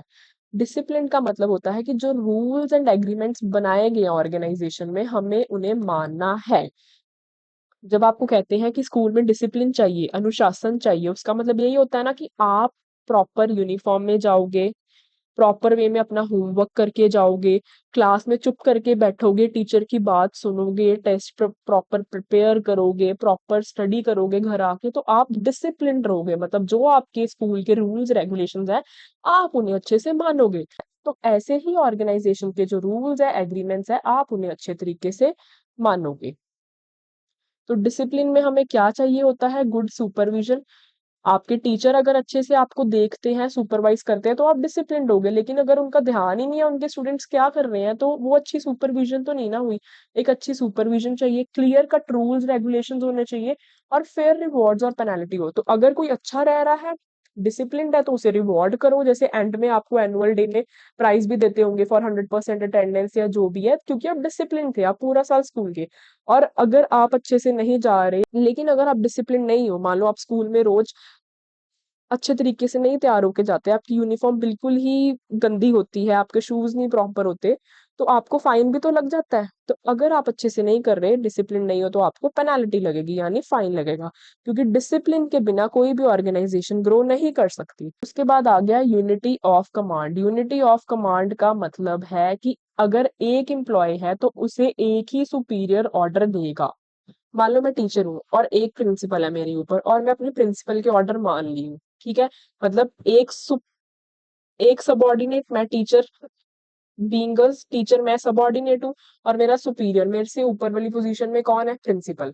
तो मैं प्रिंसिपल का ऑर्डर मान लूं, मान लो मेरा एक बॉस नहीं है, मेरे चार सुपीरियर है, चार बॉस है। एक बॉस कुछ कह रहा है, दूसरा कुछ कह रहा है, तीसरा कुछ कह रहा है, चौथा कुछ कह रहा है, तो क्या हो गया, कंफ्यूजन होगी। तो अगर एक एम्प्लॉय है तो वो एक तो हर एक एम्प्लॉय एक ही सुपीरियर यानी एक ही बॉस से ऑर्डर लेगा और उसी की बात मानेगा, क्योंकि अगर ज्यादा बॉस होंगे तो कंफ्यूजन हो जाएगी और लड़ाई हो जाएगी, कोई भी काम अच्छे से नहीं हो पाएगा। ये है यूनिटी ऑफ कमांड। उसके बाद आ गया यूनिटी ऑफ डायरेक्शन। मतलब कि there should be one head one plan for activities having the same objective. अगर हमने एक ऑब्जेक्टिव अचीव करना है, मान लो मैंने इस साल सेल्स इंक्रीज करनी है बाय 20%, से सेल्स बढ़ानी है ऑर्गेनाइजेशन की, उसके लिए एक ही प्लान बना होना चाहिए और एक ही बंदा रिस्पॉन्सिबल हेड होना चाहिए सेल्स को इंक्रीज करवाने के लिए। क्योंकि अगर चार पांच हेड बना दोगे, वो चार पांच अपने अपने प्लान लेके आ जाएंगे सेल्स को करने के लिए, तो हम कौन सा प्लान यूज करेंगे, और अगर हम मिक्स मैच करके करेंगे तो कुछ भी नहीं हो पाएगा, मे बी नुकसान ही हो जाए। जैसे कि यहाँ पे एक ही ऑब्जेक्टिव पूरी ऑर्गेनाइजेशन ने अचीव करना है 20% सेल्स को इंक्रीज करने के लिए, तो वो इस ऑब्जेक्टिव के लिए सिर्फ एक हेड होना चाहिए और एक ही प्लान बना होना चाहिए। इसके साथ क्या होगा, कोऑर्डिनेशन होगी, एक तो सारे मिलजुल के काम करेंगे और ऊपर से डुप्लीकेशन ऑफ एफर्ट्स नहीं होगी, ये नहीं होगा कि कोई काम डबल हो रहा है। Next is subordination of individual interest to general interest.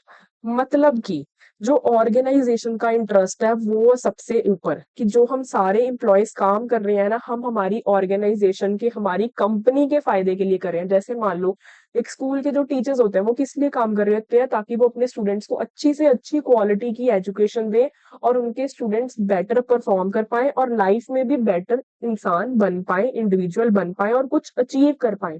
तो वो किस लिए काम कर रहे हैं, अपनी ऑर्गेनाइजेशन के गोल के लिए। लेकिन अगर मैं सोच रही हूँ कि मुझे बहुत अच्छी सैलरी चाहिए, बस मैं सैलरी के लिए काम कर रही हूँ, मुझे नहीं लेना देना स्टूडेंट्स कैसे पढ़ रहे हैं, क्या कर रहे हैं, मैं क्लास में जा रही हूँ, बैठ रही हूँ, वापस आ रही हूँ, तो कोई अच्छे से उनको पढ़ा नहीं रही, या पढ़ा भी रही हूँ तो बस टाइम पास कर रही हूँ, कुछ अच्छे से नहीं कर रही। मेरा मोटिव सिर्फ, मेरा सेल्फिश मोटिव, मेरा पर्सनल मोटिव यही है कि मुझे जो सैलरी आ रही है महीने की, मुझे बस वो सैलरी से ही मतलब है।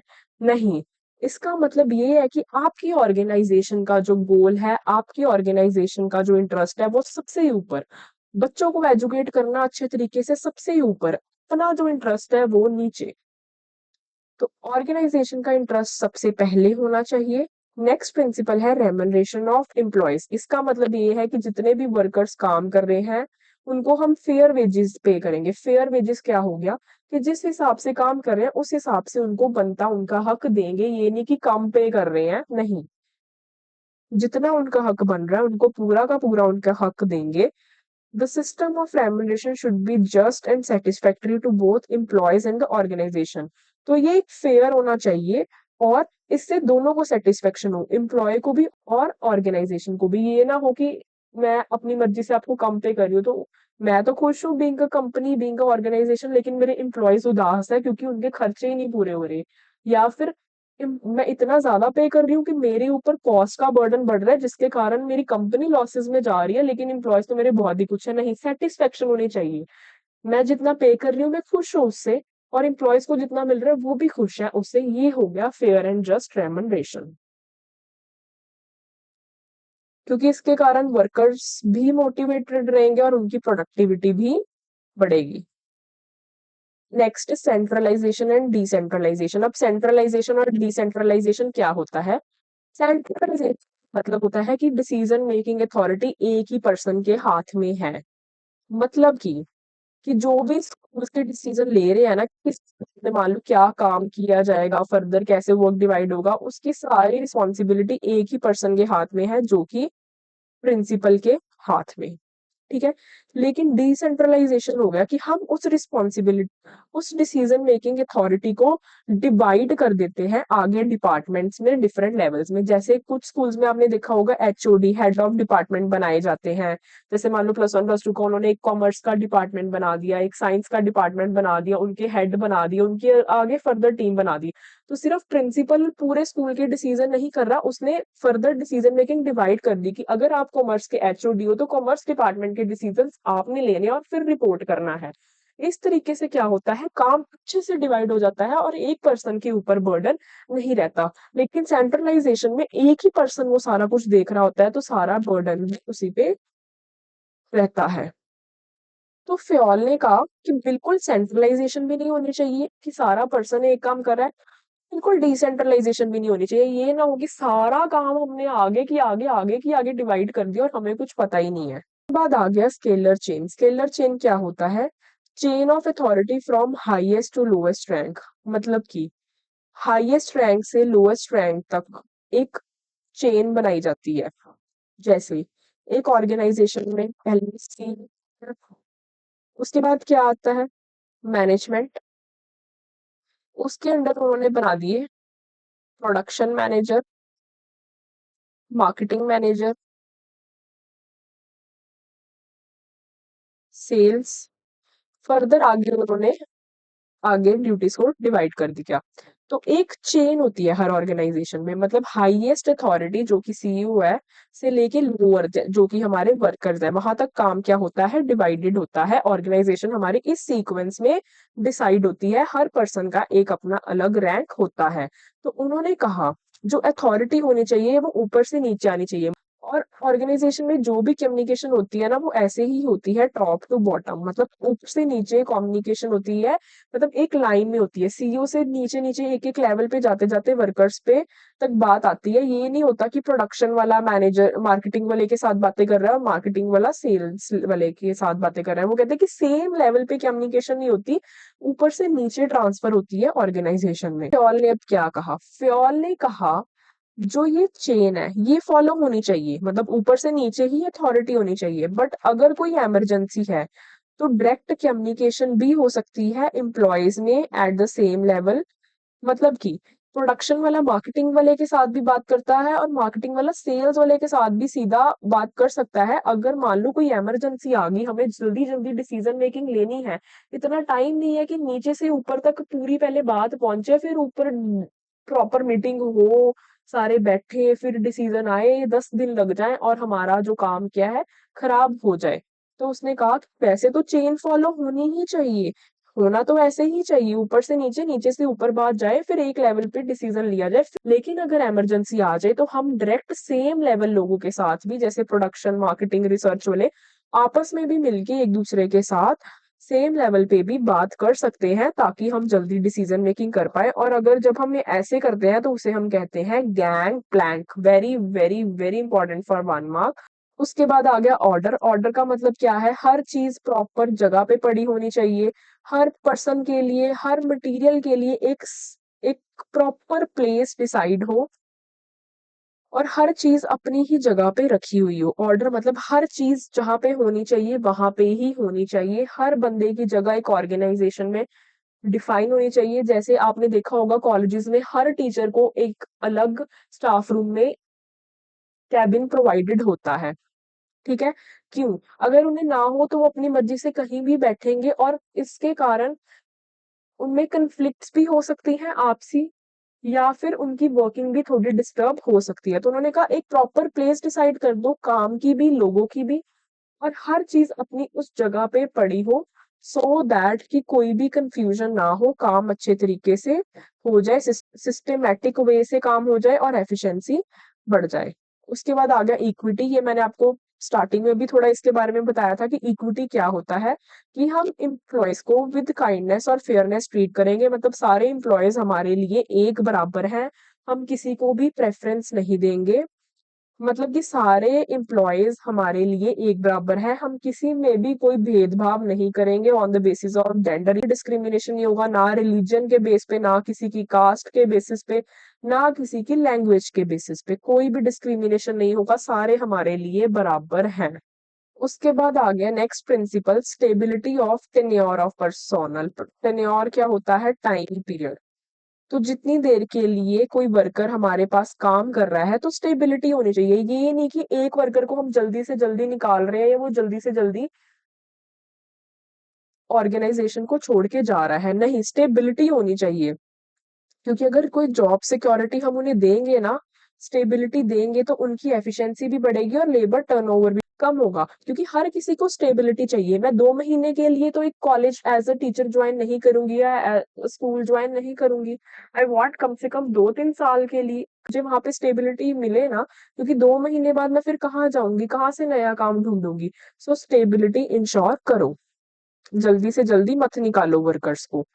Next is initiative. इनिशिएटिव का मतलब क्या होता है? अपनी तरफ से इनिशिएट करना कि मैं ये काम कर रही हूँ, लेकिन बढ़ के आगे डिसीजन मेकिंग में पार्ट लेना। तो एम्प्लॉयज को इनकरेज करो कि वो इनिशिएटिव ले, वो आगे बढ़े, आपको नए आइडिया सुजेस्ट करे, इंप्रूवमेंट्स करने में हेल्प करे। क्योंकि अगर आप एम्प्लॉयज को इतनी अथॉरिटी दोगे ना कि वो डिसीजन मेकिंग में आए, इनिशिएट लें, कोई नया आइडियाज लेके आए, तो आपकी खुद की ही ऑर्गेनाइजेशन ग्रो होगी और साथ ही साथ आपके एम्प्लॉयज का कॉन्फिडेंस भी बढ़ेगा, सेटिस्फेक्शन भी होगी और इनोवेशन आएगी ऑर्गेनाइजेशन में। उसके बाद आ गया स्पिरिट दे कॉप्स। इसका मतलब होता है टीम स्पिरिट। मतलब कि मैनेजर्स को टीम स्पिरिट प्रमोट करना चाहिए, हार्मनी, यूनिटी, की सारे मिलके चले, आपस में प्यार रहे सब में। एक ऑर्गेनाइजेशन में इंडिविजुअल की तरह नहीं, हम टीम की तरह काम कर रहे हैं, मिलजुल के चल रहे हैं। क्योंकि यूनिटी इज स्ट्रेंथ, ये आपने सुना होगा कि एकता ही शक्ति है। अगर हम एकजुट होके रहेंगे तो उसमें ही ताकत है, उसमें ही शक्ति है। हम हमारे ऑर्गेनाइजेशन गोल्स को बहुत ही बढ़िया तरीके से अचीव कर पाएंगे। अब हम एक बार फ्योल वर्सेस टेलर देख लेते हैं। तो हमने एक बार फ्योल के प्रिंसिपल्स भी देख लिए, 14 प्रिंसिपल्स, और टेलर का साइंटिफिक मैनेजमेंट भी देख लिया। अब इनमें कंपैरिजन कर लेते हैं कि क्या डिफरेंस है। तो हेनरी फ्योल का जो पर्सपेक्टिव है वो किस पे था? टॉप लेवल मैनेजमेंट पे। हमने अभी देखा कि जो 14 प्रिंसिपल थे उसने हर किसी में यही बात की कि मैनेजमेंट को ये इंश्योर करना चाहिए, तो उसका टॉप लेवल मैनेजमेंट पे फोकस है। लेकिन जो टेलर ने बताई टेक्निक्स, जो बताई, सारा कुछ बताई, उसने जो शॉप फ्लोर पे जो नीचे वर्कर्स काम कर रहे हैं फैक्ट्री लेवल पे उनके लिए बताई। उसके बाद unity of command, Henry Fayol ने तो प्रिंसिपल ही दिया है यूनिटी ऑफ कमांड पे, तो उसने कहा कि यूनिटी ऑफ कमांड होनी चाहिए। लेकिन एफ डब्ल्यू टेलर ने कहा कि ये इतना इंपॉर्टेंट नहीं है। क्योंकि उसने काम को कैसे डिवाइड कर दिया? फंक्शनल फॉरमैनशिप में। उसने फंक्शनल फॉरमैनशिप दे दी, उसने डिवीजन कर दी, तो उसने यूनिटी ऑफ कमांड को इतना कंसीडर नहीं किया। हेनरी फ्योल के प्रिंसिपल्स जो हैं वो यूनिवर्सली एप्लीकेबल है, हर सिचुएशन, हर कहीं अप्लाई होते हैं, हर ऑर्गेनाइजेशन में होते हैं। लेकिन एफ डब्ल्यू टेलर के कुछ स्पेसिफिक कंडीशंस में ही होते हैं। हमने साइंटिफिक मैनेजमेंट पढ़ी ना, तो कुछ कुछ सिचुएशन में, स्पेशल केसेस में अप्लाई होते हैं। हेनरी फ्योल के प्रिंसिपल्स किस बेसिस पे बनाएंगे? पर्सनल एक्सपीरियंस के बेसिस पे। लेकिन एफ डब्ल्यू टेलर के मैंने अभी आपको बताया था ऑब्जर्वेशन और एक्सपेरिमेंट करके, क्योंकि साइंटिफिक की उन्होंने बात की और साइंस में हमेशा हम एक्सपेरिमेंट्स ही करते हैं, उसके बाद किसी नतीजे पे पहुंचते हैं। फोकस किस पे है? हेनरी फ्योल के, मैंने आपको कहा ना, हेनरी फ्योल के प्रिंसिपल्स को हम क्या कहते हैं? प्रिंसिपल्स ऑफ जर्नल मैनेजमेंट या फिर प्रिंसिपल्स ऑफ एडमिनिस्ट्रेशन मैनेजमेंट। इसे नोट कर लो वहां पे साथ में। तो इसका फोकस एडमिनिस्ट्रेशन पे था कि पूरी की पूरी एडमिनिस्ट्रेशन को इम्प्रूव किया जाए। लेकिन तो एफ डब्ल्यू टेलर का फोकस यही था कि काम को और भी बढ़िया तरीके से किया जाए, तो इसका फोकस प्रोडक्टिविटी यानी कि एफिशिएंसी पे ही था। उसके बाद पर्सनालिटी, ये प्रैक्टिशनर है एक, और एफ डब्ल्यू टेलर एक साइंटिस्ट है। उसके बाद एक्सप्रेशन, इसकी जो थ्योरी है उसे जर्नल थ्योरी ऑफ एडमिनिस्ट्रेशन कहते हैं, और एफ डब्ल्यू टेलर की साइंटिफिक मैनेजमेंट, ये मैंने अभी आपको बता दिया। सो ये इनमें मेन डिफरेंस था, इसे नोट कर लो। अब हम कुछ क्वेश्चंस की प्रैक्टिस करेंगे जिसके साथ हमारा जो ये चैप्टर है वो और भी ज्यादा क्लियर हो जाएगा। तो अब हम देखते हैं केस स्टडी 1। ये प्रीवियस ईयर क्वेश्चंस मैंने उठाए हैं ताकि आपको थोड़ा बोर्ड्स का पता लग जाए कि बोर्ड्स में कैसे क्वेश्चंस पूछे जाते हैं। तो हम एक क्वेश्चन देखते हैं। AK limited is a large company with 4000 workers. AK limited एक बहुत बड़ी कंपनी है जिसमें 4000 वर्कर्स काम करते हैं। वो क्या करती है? प्रोडक्शन करती है wide variety of spices used in Indian kitchen, जो हमारी इंडियन किचन में जो मसाले यूज होते हैं वो उनकी प्रोडक्शन करती है। The company has been struggling with the persistent issue of workers making unreasonable demands and going on strike frequently. तो कहते हैं कंपनी को एक बहुत बड़ी प्रॉब्लम आ रही है। कौन सी प्रॉब्लम आ रही है? जो उसके वर्कर्स हैं वो बेमतलब की डिमांड कर रहे हैं और बार बार स्ट्राइक पे जा रहे हैं। To address the issue, the CEO appointed a management expert who will analyze the situation and suggest solution to overcome the problem. तो इस सिचुएशन से डील करने के लिए, ये वर्कर की प्रॉब्लम के साथ डील करने के लिए सीईओ ने क्या किया, एक मैनेजमेंट एक्सपर्ट को अपॉइंट कर दिया जो ये सारी सिचुएशन को देखेगा और फिर बताएगा कि कैसे इसको सॉल्व किया जाए। तो मैनेजमेंट एक्सपर्ट ने क्या एनालाइज किया, उसने सारी सिचुएशन देखी समझी और ये सुजेस्ट किया कि कंपनी को ये इशू कैसे रिजॉल्व करना चाहिए। टेलर के प्रिंसिपल ऑफ साइंटिफिक मैनेजमेंट को यूज करके सॉल्व करना चाहिए, which suggested complete mental revolution on the part of both management and workers. जो हमने अभी मेंटल रेवोल्यूशन का कंसेप्ट पढ़ा, उसने कहा कि उसे यूज करना चाहिए, दोनों के एटीट्यूड में चेंज आना चाहिए। It means that management and workers अपनी सोच को बदलेंगे, मिलके काम करेंगे, where even trade unions will not think of going on strike। और ट्रेड यूनियंस ये नहीं सोचेंगी कि उन्हें स्ट्राइक करनी है। It emphasizes that prosperity of employer cannot exist for a long time unless it is accompanied by the prosperity for employees and vice versa। उसने कहा कि मेंटल रेवोल्यूशन हो, दोनों मिलके काम करें, ट्रेड यूनियन स्ट्राइक पे नहीं जाएंगे और एम्प्लॉयर ये नहीं सोचेंगे कि हम लॉन्ग टर्म के लिए सिर्फ अपना फायदा सोचेंगे, क्योंकि अपना फायदे के साथ साथ उन्हें अपने वर्कर्स का, अपने एम्प्लॉयज का भी फायदा सोचना ही पड़ेगा। तो उन्होंने कहा कि कौन सा प्रिंसिपल ऑफ साइंटिफिक मैनेजमेंट ऊपर यूज किया गया है। तो आप इसमें पता क्या कंफ्यूज होगे कि मेंटल रेवोल्यूशन ले लिया तो ये यूज किया, लेकिन ये सोचो कि मेंटल रेवोल्यूशन क्या थी, एक टेक्निक थी। उन्होंने हमसे पूछा क्या है, स्पेसिफिकली प्रिंसिपल। तो जो चार हमने प्रिंसिपल्स किए थे उनमें से कौन सा प्रिंसिपल इसमें यूज हुआ है, वो सोचो अब आप। जो प्रिंसिपल यूज हुआ है वो हुआ है हार्मनी नॉट डिस्कॉर्ड, जिसमें हमने कहा था कि हम सारे मिलजुल के रहेंगे कॉपरेशन के साथ, ना कि लड़ाई करेंगे। उन्होंने कहा नेक्स्ट पार्ट में, explain any another principle suggested by Taylor which is an extension of principle above. उन्होंने कहा कि अब एक और प्रिंसिपल एक्सप्लेन करो, लेकिन साथ में उन्होंने बता दिया कि जो वो प्रिंसिपल आप एक्सप्लेन करोगे ना, वो हार्मनी नॉट डिस्कॉर्ड जो आपने पहले में आइडेंटिफाई किया उसकी एक्सटेंशन होनी चाहिए, मतलब उसकी फर्दर एक्सप्लेनेशन होनी चाहिए। और ये मैंने आपको बताया भी था, जब मैंने आपको ये प्रिंसिपल कराया था ना, तब मैंने आपको कहा था ये एक्सटेंशन है हार्मनी नॉट डिस्कॉर्ड की। मेरे को पता है आपको याद आ गया होगा। क्या था ये? Cooperation not individualism. ठीक है, बहुत इजी था।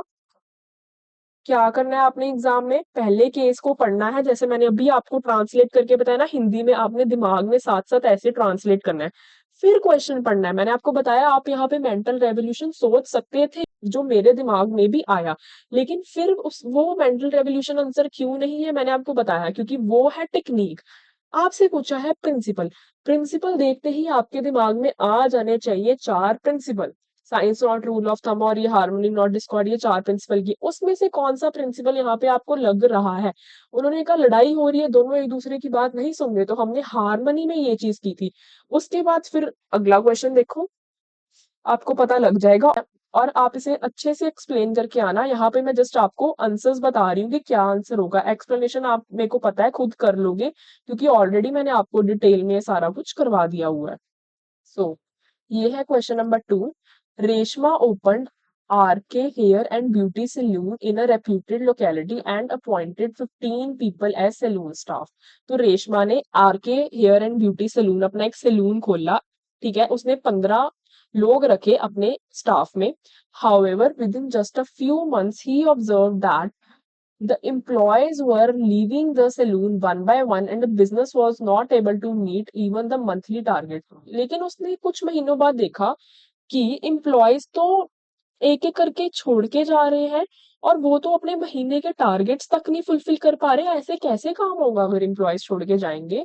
तो रेशमा ने अपने मैनेजर को कहा कि देखो क्या रीजन है, क्यों एम्प्लॉयज छोड़ के जा रहे हैं। The manager reported that quite often according to the requirement the hair stylist was asked to do the work of a makeup artist and makeup artist was asked to do the job of a nail care. As a result, the employees were not happy and wanted to work at a saloon where work was divided according to their competence and would enhance their specialization. तो manager ने देखा और कहा, कहता कई बार ऐसा होता है कि अगर काम ज्यादा हो ना तो हेयर स्टाइलिस्ट को कहा जाता है कि तू मेकअप आर्टिस्ट की हेल्प कर दे या उसके साथ काम करवा दे। किसी दिन नेल्स का ज्यादा काम हो तो मेकअप वाले को कहा जाता है कि तू नेल्स का देख ले। तो कहते हैं एम्प्लॉयज तो खुश नहीं है, उन्हें तो लगता है कि उन्हें उनकी कैपेबिलिटी के हिसाब से काम मिलना चाहिए। अगर हेयर वाला बंदा है वो चाहता है सिर्फ हेयर का ही काम मिले, और अगर मेकअप वाला है तो चाहता है मेकअप का ही काम मिले, कि उनकी स्पेशलाइजेशन के अकॉर्डिंग जिसमें वो स्पेशलाइज्ड है वही काम मिले। The manager also added that there was neither any fixed place for his hair care, skin care, nail care material, nor for the employees. और मैनेजर ने एक चीज और देखी, कहते कोई भी जगह ही नहीं है प्रॉपर, ना हेयर केयर वाले को उसका अलग से सेटअप दिया है जहां पे सारा हेयर के प्रोडक्ट्स है, ना नेल केयर वाले को दिए हैं, ना स्किन केयर वाले को दिए हैं, सारा सामान मिक्स पड़ा है, ना एम्प्लॉयज को प्रॉपर प्लेस दी है, जिसके कारण कंफ्यूजन बहुत हो रही है काम में, और एम्प्लॉयज खुश नहीं रहते, सामान ही ढूंढते रह जाते हैं सारा दिन। As a result the employees kept leaving the salon, leading to higher employee turnover and shortage of experience staff. इसके कारण ही वो सैलून छोड़ के जा रहे हैं।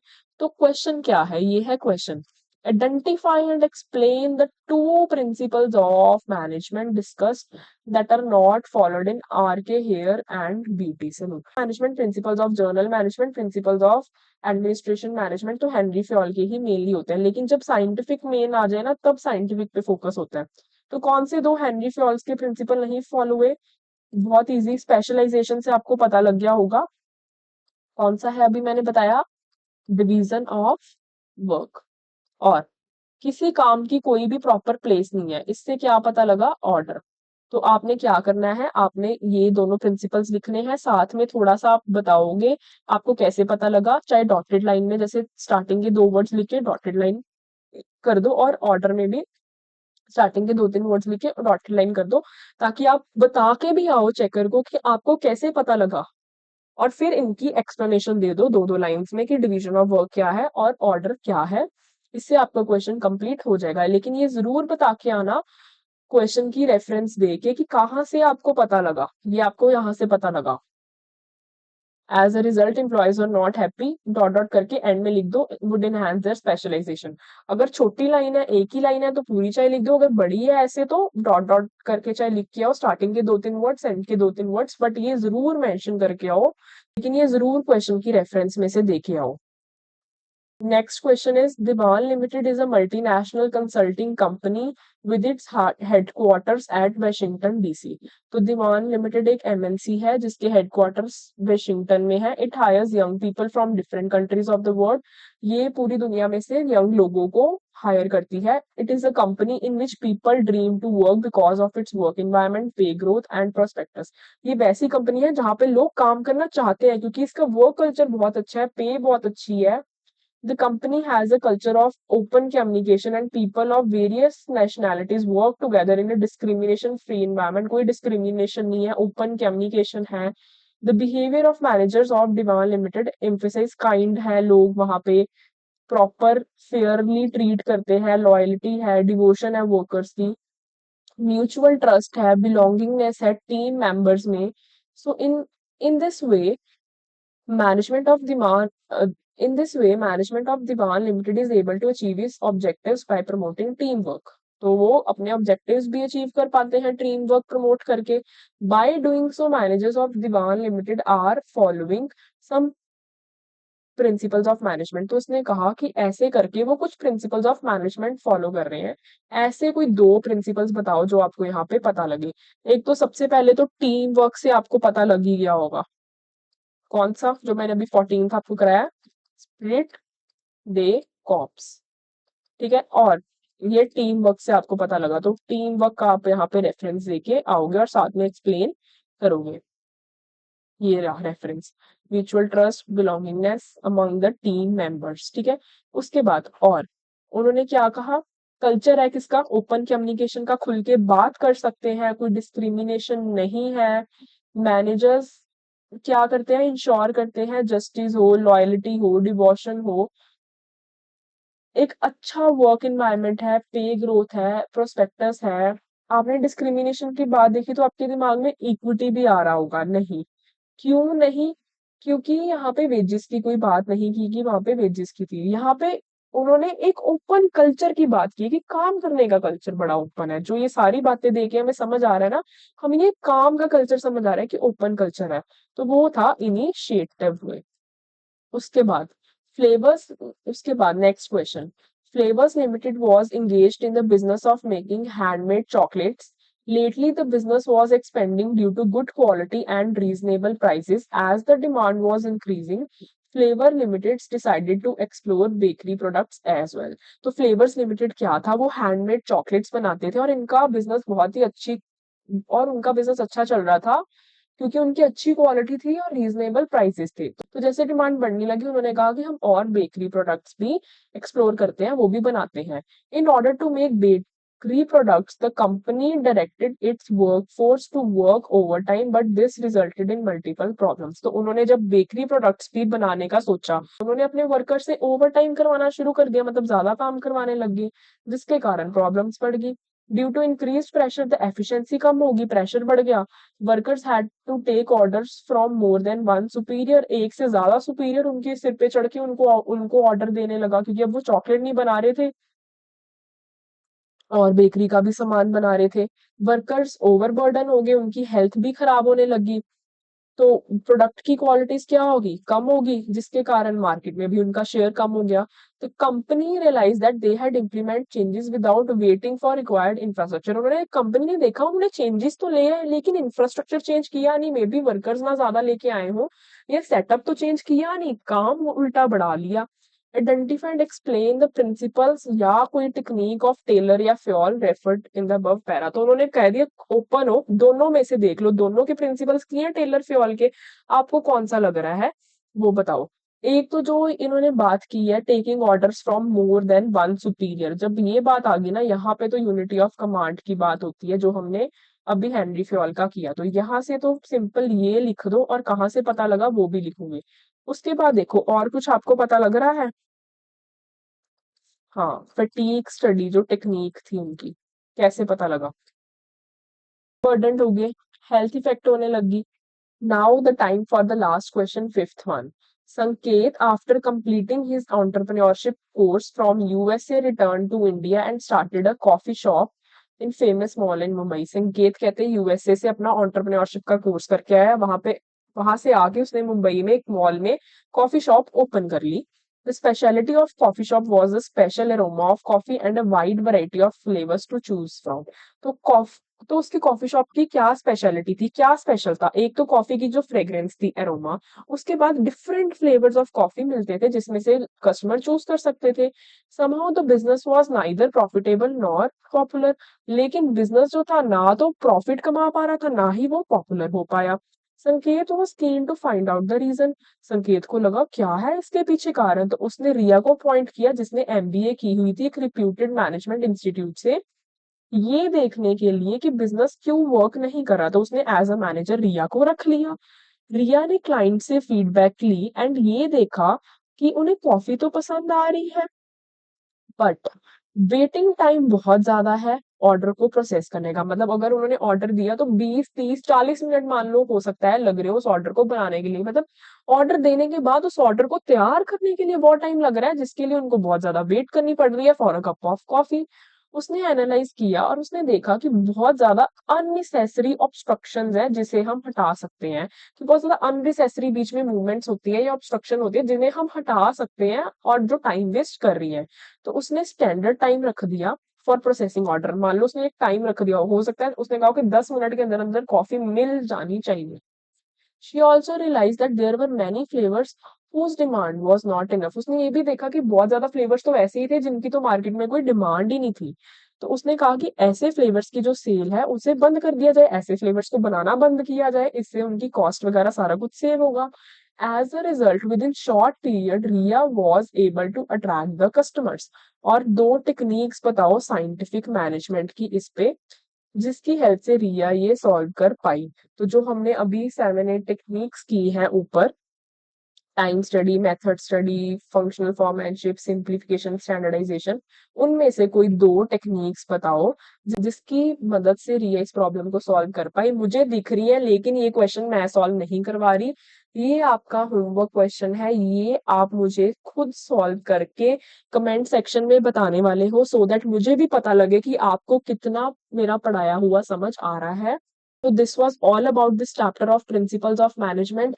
आई होप कि आपको ये बहुत अच्छे से क्लियर हो गया होगा। हमने क्वेश्चंस की भी प्रैक्टिस कर ली है, तो अब आप एग्जाम में जाके बिना किसी टेंशन के क्वेश्चंस को भी अच्छे से अटेम्प्ट कर सकते हो। तो अगर वीडियो पसंद आया हो तो लाइक जरूर करना, अपने फ्रेंड्स के साथ ज्यादा से ज्यादा शेयर करना, और ऐसे ही हेल्पफुल वीडियोस के लिए कॉमर्स विद नव को सब्सक्राइब करना मत भूलना, ताकि हम आपकी कॉमर्स की जर्नी को थोड़ा इजी, थोड़ा सिंपल बना पाए।